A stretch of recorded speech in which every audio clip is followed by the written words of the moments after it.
अस्सलामुअलैकुम। Third year ADP class. आज हम जो लेक्चर हमारा है वो स्कोप ऑफ ज्योग्राफी के हवाले से है। ये इंट्रोडक्शन का ही एक सब टॉपिक है और इसके अंदर हम देखेंगे कि ज्योग्राफी जो है वो उसका क्या स्कोप है।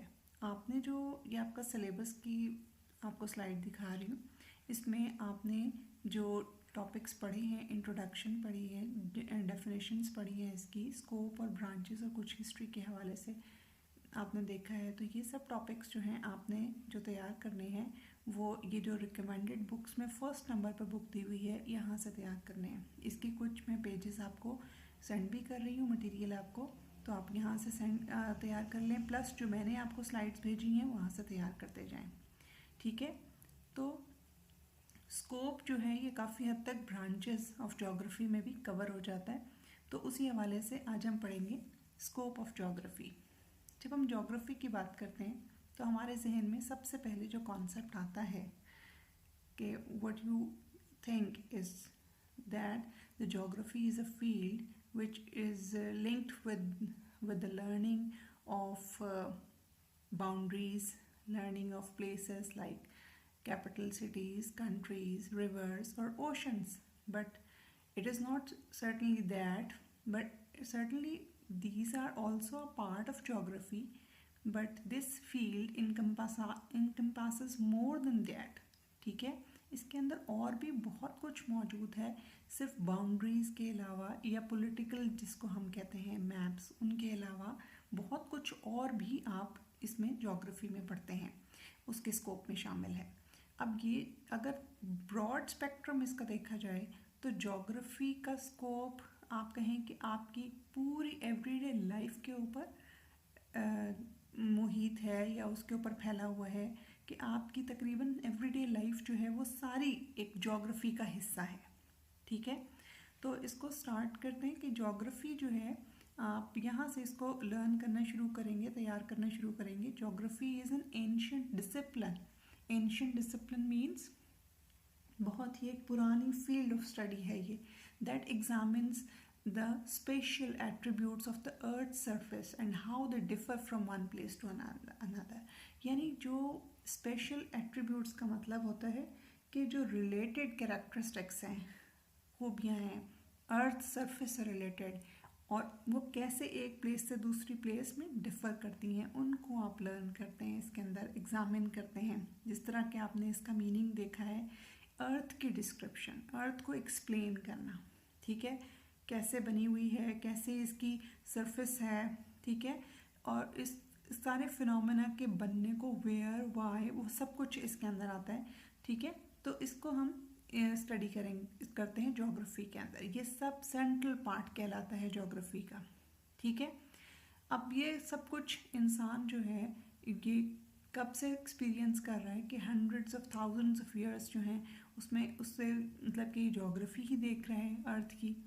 ठीक है, और यहाँ पे उसके बहुत सारे एक्सपीरियंसेस हो रहे हैं। Like for example pre historic hunters को देख लें कि गैदरर्स जो होते हैं, हंटर्स जो होते हैं, शिकार जो करते हैं, वो अब अपने इर्द गिर्द के माहौल से बहुत ज़्यादा फुली अवेयर होते हैं। जब तक वो अवेयर नहीं होंगे अपनी लोकेशन से कि हमारे इर्द गिर्द मतलब कि फॉरेस्ट है या रिवर है या जो भी आपके स्ट्रीम्स वगैरह गुजर रही हैं, कहाँ पे हर्ड्स आते हैं एनिमल्स के, कहाँ पे उनके मुखालिफ ग्रुप्स आते हैं और उनसे फाइट करते हैं।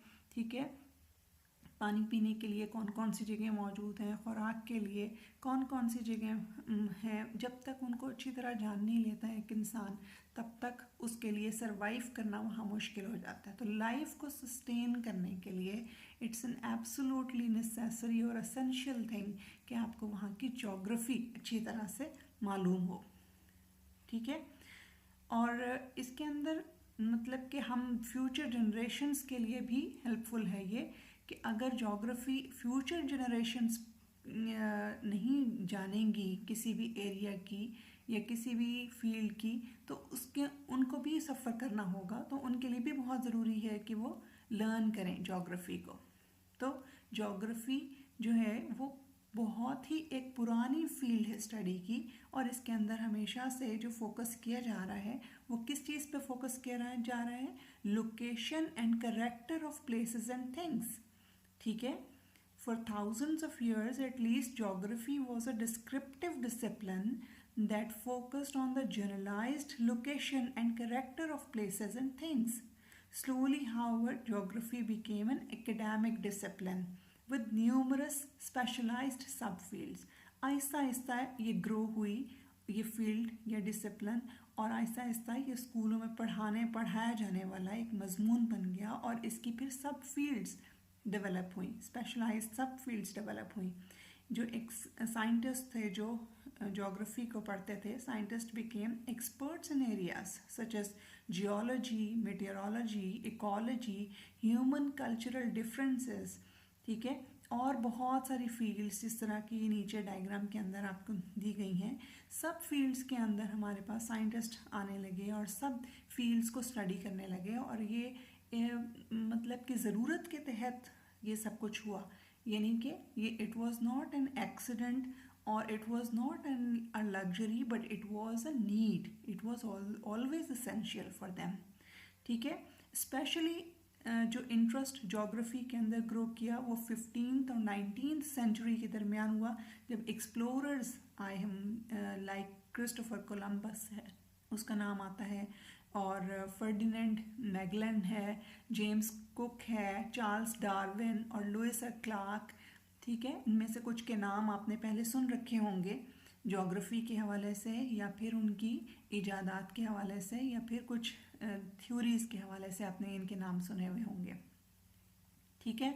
तो इन्होंने वर्ल्ड के डिफरेंट पार्ट्स को इन्वेस्टिगेट करना शुरू किया, उनको एक्सप्लोर करना शुरू किया, और जो कि पहले लोग जहाँ पे नहीं गए थे उन जगहों पे गए और उनके बारे में बुक्स लिखी और लोगों को उनके बारे में आके डिटेल्स बताई, ठीक है। They began to investigate parts of the world that were previously unknown to people of European descent, ठीक है, including Americans. These explorers, as well as many others, brought detailed descriptions of exotic places. Exotic means foreign places या unknown places and animals to a keenly interested public. यानी कि जब वो नई बातें लोगों को आके बताते थे कि हम फलां इलाके में गए और वहाँ पर फलां जानवर पाए जाते थे जो उन्होंने कभी नहीं पहले देखे थे, और वहाँ पे ऐसा मौसम था जो उन्होंने पहले कभी नहीं देखा था, तो उनके लिए वो बहुत इंटरेस्टिंग होती थी पब्लिक के लिए वो news. The new knowledge and perspectives gained from this time were a major driving force for the development of the modern world. तो इससे और लोगों को भी इंसेंटिव मिलता था और वो भी इस फील्ड के अंदर और डेवलपमेंट होती चली गई। मॉडर्न वर्ल्ड के अंदर हमारे पास और ज़्यादा इसमें फील्ड्स क्रिएट हुई और इसके अंदर स्टडीज़ हुई, ठीक है। स्पेशलाइजेशन में जो ट्रेंड, स्पेशलाइजेशन का जो ट्रेंड है ज्योग्राफी के अंदर, वो अब तक मौजूद है, अब तक इसके अंदर सब फील्ड्स डेवलप हो रही हैं, काम हो रहा है, डेवलपमेंट हो रही है, ठीक है। Most geographers consider themselves first of all to be either physical or human specialist. अब इसके अंदर जो रूट ब्रांचेस हैं वो मैंने आपको जो बताई थी वो दो ही हैं, वो कौन सी हैं, फिजिकल ज्योग्राफी और ह्यूमन ज्योग्राफी।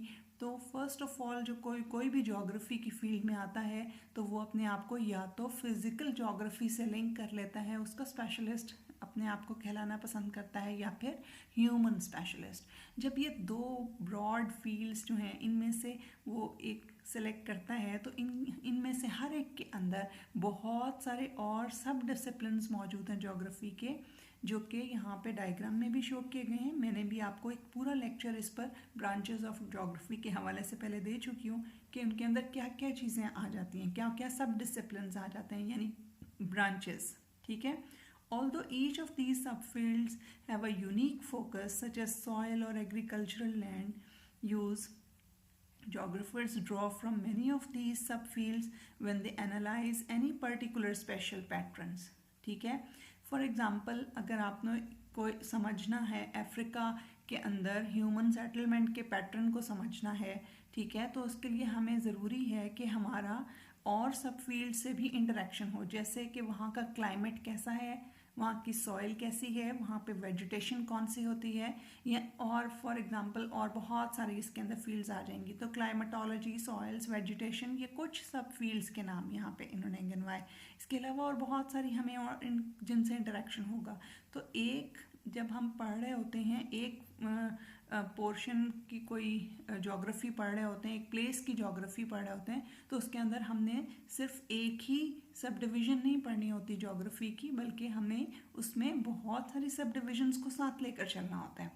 ठीक है, तो उसके लिए आपको ये मतलब कि अफ्रीका में अगर आप पढ़ रहे हैं तो उसके लिए आपको अंडरस्टैंड करने के लिए कि वो बहुत ज़रूरी है वहाँ पे की मतलब कि आबादी की को डिस्क्राइब करने के लिए बहुत ज़रूरी है कि आपको पता हो कि वहाँ की नेचर ऑफ सॉइल कैसी है। ठीक है, वहाँ के क्लाइमेट के इफ़ेक्ट्स क्या हैं, वहाँ पे जियोमॉर्फोलॉजी कैसी है, वेजिटेशन कैसी है। ठीक है, और रीजनल कल्चरल प्रैक्टिसेस जो हैं वो कैसी हैं वहाँ पर। इसके अलावा ज्योग्राफी के स्कोप के हवाले से एक और बात जो बहुत इम्पॉर्टेंट है और सभी इसकी सब डिविजन्स के अंदर आपको वो बेस कर रही होती हैं कि सब डिविजन्स जो हैं वो बेस कर रही होती हैं 5 थीम्स के ऊपर। ये 5 थीम्स क्या हैं? ये 5 थीम्स हैं location, movement, place, human and environmental interaction and region. ठीक है, कि इन चीज़ों को एक्सप्लेन किया जाता है। किसी भी प्लेस को स्टडी करते वक्त, उसकी ज्योग्राफी स्टडी करते वक्त हमने ये 5 चीज़ें देखनी होती हैं, location, movement, place, human environment interaction और रीजन। ठीक है, एक एक करके इनकी डेफिनेशन देखेंगे। लोकेशन क्या होता है? Location refers to the exact positions where something is found, कि कहीं कहाँ कोई चीज़ पाई जाती है। ठीक है, उसको हम कहेंगे कि लोकेशन है। ठीक है, अच्छा, दूसरी चीज़ मूवमेंट आती है। मूवमेंट क्या होती है? It is related to the way that geographical variables flow from one locality to another, कि जोग्राफी के अंदर जो वेरिएबल्स हमने स्टडी करने होते हैं, विंड है फॉर एग्जांपल, क्लाउड्स हैं, ये सब कुछ चीज़ें ये कैसे फ्लो करती हैं एक लोकेलिटी से, एक प्लेस से दूसरी प्लेस में। ठीक है, ह्यूमन और एनवायरमेंटल इंटरेक्शन ये तीसरा थीम था। ठीक है, it acknowledges the complex bond between people and nature। ठीक है, और जो चौथा है वो कॉन्सेप्ट है प्लेस का। It is an important theme in geography because it reflects the characteristics that make a certain location distinct। किसी जगह को वाज़े करने के लिए हम उसके अंदर मतलब कि किसी भी जिसके लोकेशन को आप एक्सप्लेन करने जा रहे हैं उसको डिस्टिंक्ट करने के लिए, उसको वाज़े करने के लिए, प्रोमिनेंट करने के लिए प्लेस का कॉन्सेप्ट दिया गया है। और फाइनली जो 5वां थीम है वो है region. Region is an area that shares one or more common characteristics. ठीक है, कि रीजन के अंदर हम कुछ कॉमन कैरेक्टरिस्टिक्स ऑब्जर्व कर रहे होते हैं तो उसकी बेस पर वो बनाया जाता है। तो ये 5 जो थीम्स हैं ये सब जोग्राफर्स जो हैं ये यूज़ करते हैं एक मेथड के अंदर, अपनी मेथडोलॉजी के अंदर, और ये कॉमन ही होती है मेथडोलॉजी जो हर सब डिसिप्लिन के अंदर, हर डिसिप्लिन के अंदर यूज़ हो रही होती है। That is called spatial analysis. ये मेथड सबसे ज़्यादा यूज़ होने वाला मेथड है, कॉमन मेथड है ये स्पेशियल एनालिसिस। अब ये क्या होता है? It attempts to explain patterns or distributions of specific variables over physical space। ठीक है, यानी कि यहाँ पर हम क्या करते हैं कि कुछ ख़ास वेरिएबल्स की जो डिस्ट्रीब्यूशन है या उसके जो पैटर्न्स हैं, यानी उसका जो उतार चढ़ाव, उसकी जो रब्त है उसके अंदर, उनको स्टडी करते हैं किसी भी फिजिकल स्पेस में। ठीक है, most geographers are fundamentally interested in knowing 2 things, where and why. 2 चीज़ें सबसे ज़्यादा इंपॉर्टेंट होती हैं ज्योग्राफी के अंदर, कहाँ और क्यों। ठीक है, ये सब कुछ कहाँ हो रहा है और क्यों हो रहा है। दूसरे लफ्ज़ों में जोग्राफर्स एग्जामिन करते हैं कि वाई अ स्पेसिफिक एनवायरमेंटल और cultural variable in a specific place और region has one particular set of characteristics whereas the same variable some place else has different characteristics. ठीक है, क्या मतलब हुआ इसका? इसका मतलब ये है कि जोग्राफर्स ख़ास तौर पे क्या देख रहे होते हैं कि फॉर एग्जांपल एक स्पेसिफिक एनवायरनमेंट है, ठीक है, ये कल्चरल वेरिएबल है, वो एक जगह पर कुछ और है और दूसरी जगह पर कुछ और है। ठीक है, एग्जाम्पल के ज़रिए आपको क्लियर करती हूँ कि यहाँ पर एक मिडिल ईस्ट की एग्जाम्पल ली गई है। कल्चरल डाइवर्सिटी बहुत ज़्यादा मौजूद है, यानी रिवायतों के अंदर, कल्चर के अंदर बहुत ज़्यादा डाइवर्सिटी मौजूद है, वैरायटी मौजूद है। कहाँ पर? मिडिल ईस्ट के अंदर। ये अर्थ के ऊपर एक वाहिद रीजन जहाँ पे कल्चरली रिच एनवायरनमेंट है, ठीक है। बहुत ज़्यादा डिफरेंट रिलीजियस सेक्ट्स के लोग हैं, डायलेक्ट्स के लोग हैं, ठीक है, और ट्राइबल आइडेंटिटीज़ हैं उनकी, ठीक है। यानी कि मुख्तलिफ कबीले, कौमें और उनके मजहबी जो ग्रोहबंदियाँ हैं वो बहुत ज़्यादा हैं, ठीक है। तो इस वजह से वहाँ पर बहुत ज़्यादा आपको कल्चर नज़र आते हैं, हेरिटेज भी कल्चर को ही कहेंगे। इसकी वजह से there is also great deal of conflict between and among various cultural groups. इसकी वजह से ना सिर्फ आपको वो एक रिच कल्चरल एरिया नज़र आता है, बल्कि वहाँ पर तनाज़ात भी पाए जाते हैं, ठीक है। डिफरेंस ऑफ ओपिनियन पाया जाता है बहुत सारे ग्रुप्स के दरमियान, कल्चरल ग्रुप्स के दरमियान। तो एक कल्चरल जोग्राफर जब वहाँ पर स्टडी कर रहा होगा तो वो क्या चीज़ एग्जामिन करेगा, वो स्पेशल डिस्ट्रीब्यूशन को स्टडी करेगा मैनी ग्रुप्स की उस एरिया के अंदर, ठीक है, कि वो ग्रुप्स वहाँ पर कैसे हैं, क्यों हैं, ठीक है, कहाँ कहाँ मौजूद हैं और क्यों हैं। फिर पीपल को स्टडी करेगा, वहाँ पे लोगों को स्टडी करेगा कि वो एक एरिया में डिफरेंट हैं और दूसरे एरिया में डिफरेंट हैं, उनमें जो डिफरेंस ऑफ ओपिनियन आ रहा है, कॉन्फ्लिक्ट आ रहा है कल्चर के अंदर, वो किस वजह से आ रहा है।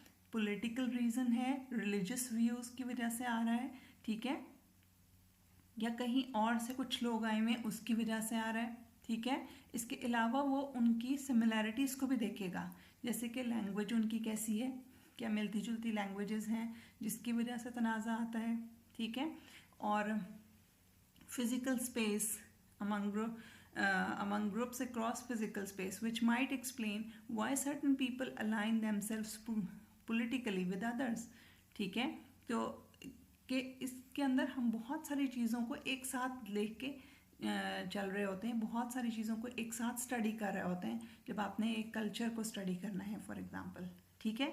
तो जो जोग्राफर ये कल्चरल डाइवर्सिटी को स्टडी कर रहा है, कल्चरल जोग्राफर है, वो क्या क्या एक वक्त में कर रहा है, वो लैंग्वेज को देख रहा है, रिलीजन को, हिस्ट्री को और क्लाइमेट को, इन सब को वो इकट्ठा स्टडी कर रहा होता है। Such a study might contribute to an understanding of why people differ across this region and why sources of conflict remain, ठीक है, कि जाहिर है जब डिफरेंट तरह के लोग मौजूद हैं, ठीक है, और डिफरेंट जोग्राफिकल रीजंस की वजह से वहाँ पर, और तो यकीनन उनके अंदर कॉन्फ्लिक्ट भी होगा और वो उनके सोर्सेस भी मौजूद होंगे कॉन्फ्लिक्ट के, ठीक है। तो आई होप सो कुछ क्लियर हो गया होगा। बिल्कुल आसान लफ्ज़ों में अगर आपको मैं बताऊं तो यहाँ पर ये जो मेथड है स्पेशियल एनालिसिस, ठीक है, इसकी डेफिनेशन यहाँ नीचे लिखी हुई है, आप यहाँ से तैयार कर सकते हैं। A method of analysing data that specially includes information about the location of places and their defining characteristics. अच्छा स्टूडेंट्स, ये स्कोप ऑफ जोग्राफी के हवाले से आपको थोड़ी सी बातें जर्नल जो आपको बतानी है वो ये कि एक स्टूडेंट जिसने ज्योग्राफी पढ़नी है उसके लिए क्या क्या चीज़ें ज़रूरी हैं कि उसके अंदर इसका इंटरेस्ट मौजूद हो, उसके अंदर ऑब्जर्वेशंस की और फिर इन्फ्रेंस डेवलप करने की स्किल्स मौजूद हों, ठीक है, कि वो मैप्स को स्टडी करके या फिर ये रीजन को स्टडी करके, ये प्लेस को स्टडी करके वहाँ से ऑब्जर्वेशंस कलेक्ट कर सकता हो, डाटा कलेक्ट कर सकता हो और फिर उनसे कुछ रिजल्ट्स, इन्फ्रेंसेस निकाल सकता हो, ठीक है। फिर उसका इंटरेस्ट होना चाहिए इस फील्ड के अंदर, उसको नॉलेज होनी चाहिए इसकी सब फील्ड्स के बारे में, कैसे ये एक दूसरे के साथ लिंक्ड हैं, और एक प्लेस को अगर वो पढ़ रहा है या स्टडी कर रहा है या किसी मैप को स्टडी कर रहा है तो उसको और कौन कौन सी चीज़ें उसके लिए देखनी होंगी, ठीक है। तो ना सिर्फ ये एक लर्निंग की एक फील्ड है, ये आजकल एक बहुत बड़ा टूल भी है कंट्रीज़ के लिए, नेशंस के लिए, उनके सर्वाइवल के लिए, कि अगर हमारे गवर्नमेंट के अंदर कोई एक स्पेशल फील्ड होती है जिसके अंदर वो लोग हायर करते हैं, स्पेशलिस्ट हायर करते हैं जोग्राफर्स जिनको मैप रीडिंग आती हो, ठीक है, कार्टोग्राफी यानी कि कार्टोग्राफी के अंदर वो स्पेशलिस्ट हों, या फिर वो इसको कहते हैं GIS, ठीक है, जोग्राफिक इंफॉर्मेशन सिस्टम, उसके स्पेशलिस्ट हों, तो ये लोग हेल्प करते हैं उनको अपने पॉलिटिकल डिसीजंस लेने के लिए, ठीक है, रिलीजियस हवाले से मुख्तलिफ डिसीजंस लेने के लिए, ठीक है, सिटीज़ के मैप बनाने हैं, मुख्तलिफ कोई भी डिफरेंट कोई उनको टारगेट दिया गया है उसके हवाले से वो काम करते हैं, तो वो उनको मतलब कि डिटेल से समझा सकें। इवन मीडिया के अंदर हमारे पास एक जो तज्ज़ियाकार एनालिस्ट मौजूद होते हैं वो भी जोग्राफर्स होते हैं, ठीक है। तो इसके अंदर बेशुमार फील्ड्स हैं जिनमें जा सकते हैं, ना सिर्फ टीचिंग बल्कि आप प्रैक्टिकल फील्ड्स में, जिस तरह मैंने आपको बताया कि मीडिया के अंदर जा सकते हैं, स्पेशल एजेंट्स होते हैं, जोग्राफिक एजेंट्स होते हैं जो गवर्नमेंट्स हायर करती हैं, उसमें जा सकते हैं, पीपीएससी के एग्ज़ाम्स आप दे सकते हैं, ठीक है। फिर इसमें क्लाइमेटोलॉजी जो है उसके अंदर वेदर फोरकास्ट और ये सब, इसमें भी मतलब कि जोग्राफर्स ही मौजूद होते हैं, ठीक है।